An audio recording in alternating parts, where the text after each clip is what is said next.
Hello friends, அஸ்ஸலாமு அலைக்கும். இந்த சீசன்ல ஈஸியா கிடைக்கக்கூடிய மாங்காய் வச்சு தாங்க உங்களுக்கு மாங்காய் ஊறுகாய் செஞ்சு காட்டப் போறேன். மாங்காய் ஊறுகாயா? ஐயய்யா! ஊறுகாய்லாம் செய்றது ரொம்ப கஷ்டப்பா, அதுக்கெல்லாம் பக்குவம் வேணும் அப்படின்னு சொல்றவங்களா நீங்க? உங்களுக்காகத்தாங்க நான் இன்னைக்கு இன்ஸ்டன்ட்டா செய்யக்கூடிய இந்த மாங்காய் ஊறுகாய செஞ்சு காட்டப் போறேன். இந்த மாங்காய் ஊறுகாய் நம்மளுக்கு எப்ப தேவைப்படுதோ, அப்ப நம்ம சட்டுன்னு நம்ம ரெடி பண்ணிறலாம். செய்றது ரொம்பவே ஈஸி. அது எப்படி செய்யலாம்னு இப்போ வாங்க நம்ம வீடியோக்குள்ள போயிரலாம். இப்ப இந்த மாங்காய் ஊறுகாய் செய்றதுக்கு நான் ஒரு பெரிய மாங்காவ எடுத்திருக்கேங்க. இந்த மாங்காய் எல்லாத்தையுமே நான் இப்ப யூஸ் பண்ண போறதில்ல. இதுல இருந்து நான் பாதி தான் யூஸ் பண்ண போறேன். அதாவது ஒரு 300 கிராம் அளவு தான் யூஸ் பண்ண போறேன். இந்த மாங்காவ நல்லா வாஷ் பண்ணிட்டு, நல்லா ஈரம் இல்லாம தொடச்சுக்கிருங்க. தொடச்சுட்டு இந்த மாரி பொடிசு பொடிசா கட் பண்ணி எடுத்துக்கலாம். இப்ப இதோட நான் ஒரு 1/2 டேபிள் ஸ்பூன் அளவு உப்பு சேர்த்துக்கிறேன். கூடவே 1/4 டீஸ்பூன் அளவு மஞ்சத்தூளும் சேர்த்துக்கிறேன். இது 2யும் சேர்த்து நல்லா இப்ப மிக்ஸ் பண்ணி விடுங்க. இது கொஞ்சம் நேரம் ஊறட்டும். நம்ம அதுக்குள்ள அந்த மாங்காய்க்கு தேவையான ஊறுகாய் பொடிய நம்ம ரெடி பண்ணிறலாங்க. இப்ப நான் அடுப்புல வந்து கடாய் எடுத்திருக்கேங்க. இதுல வந்து நம்ம ஆயில்லாம் எதுவும் சேர்க்கக்கூடாது. 1 டேபிள் ஸ்பூன் அளவு கடுகு சேர்த்துக்கிறேங்க. நான் மாங்காய் வந்து ஒரு 300 கிராம் அளவு தான் எடுத்திருக்கேன். அதனால 1 டேபிள் ஸ்பூன் அளவு கடுகு சேர்த்துக்கிறேன். 1/4 டீஸ்பூன் அளவு வெந்தயம் சேர்த்துக்கிறேன். இது 2யும் நல்லா பொன்னிறமா வறுத்து எடுத்துடலாம். இப்ப இது ஆறுனோன நம்ம மிக்ஸி கப்ல போட்டு நம்ம வந்து அரைச்சு எடுத்துக்கலாங்க. இதோட ஒரு 1/4 டீஸ்பூன் அளவு சோம்பு தூள் சேர்த்துக்கிறேன். இந்த சோம்பு தூள் வறுத்த தூளும் நான் அதோட சேர்த்துக்கிறேன். சோம்பு தூள் இல்லாட்டி நீங்க கடுகு, வெந்தயம் வறுக்கும்போதே இந்த சோம்பையும் போட்டு வறுத்து எடுத்துக்கிறங்க. இப்ப நம்ம பொடி பண்ணி எடுத்துக்கலாம். இப்ப நான் அடுப்புல கடாய வச்சிருக்கேங்க. இதுல 125 எம்எல் வந்து நல்லெண்ணெய் சேர்த்துக்கிறேன்.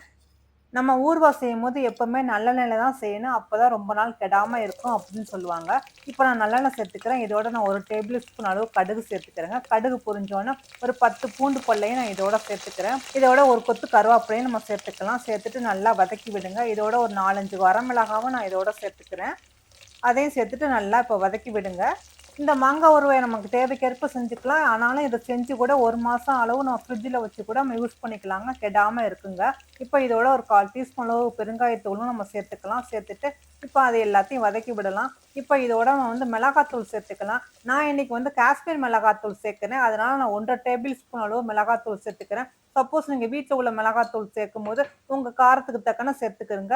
இதோட நம்ம பொடி பண்ணி வச்சுக்கிற தூளையும் சேர்த்துடலாம். தீய வந்து சிம்ல வச்சு இந்த மிளகாத்தூள போடுங்க. ஏன்னா மிளகாத்தூள் போட்டு இது கருகிரக்கூடாதுங்க. எண்ணெயில மிளகாத்தூள் கருவிட்டு அப்புறம் பார்க்கும்போதே நல்லா இருக்காதுங்க. அதோட டேஸ்ட்டும் கலருமே சேஞ்ச் ஆயிரும். இதோட நம்ம கட் பண்ணி வச்சுக்கிற மாங்காவையும் சேர்த்துடலாம். அதையும் சேர்த்துட்டு 1 நிமிஷம் மட்டும் சும்மா அடுப்புல வச்சு கிளறி விடுங்க. ரொம்ப நேரம் வச்சிட வேண்டாம். இப்ப நான் அடுப்ப ஆஃப் பண்ணிடுறேன். அவ்வளோதாங்க, நம்மளோட சுவையான மாங்காய் ஊறுகாய் ரெடி ஆயிடுச்சு. இந்த மாங்காய் ஊறுகாய நம்ம நினைக்கும்போது டக்குன்னு செஞ்சிடலாங்க. அந்த அளவுக்கு இது ஈஸியாவும் இருக்கும். அதுவும் இல்லாம டேஸ்ட்டும் செம்மையா இருக்கு. இத 1 மாசம் வரை கூட நம்ம ஃப்ரிட்ஜ்ல ஸ்டோரேஜ் பண்ணி வச்சிருக்கலாங்க. இது கெட்டு போகாது.